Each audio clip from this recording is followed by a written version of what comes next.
said he asked his stepfather many questions, but one day, Brian's stepfather looked at him and said to him this.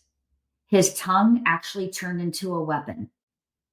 Irritated with his son's constant inquisitiveness, he looked over at Brian and said, "Why do you always ask so many stupid questions?" Wow. Why do you ask so many stupid questions? That was the day Brian stopped asking for help and the questions ceased. As you can imagine, school became a huge challenge for Brian because he refused to ask the teachers any questions for fear of sounding stupid. Everything Brian attempted became extra difficult because he chose not to ask for help. But he always found a way to navigate through every challenge that was thrown his way. In that instant, I understood Brian. Do you hear what I said?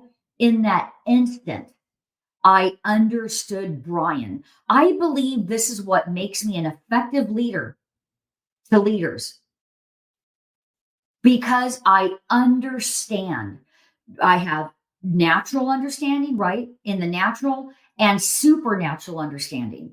And when you put those two together, I am telling you, this is where the healing is going to come forth. This is where it all comes from.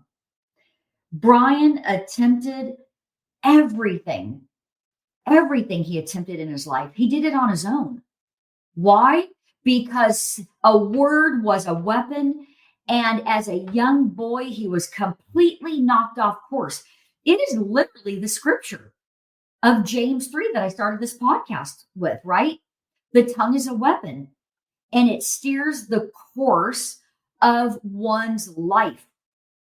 We're just talking about one course correction. We're talking about one, this area of Brian's life. So I say, I understood him and everything began to make sense to me.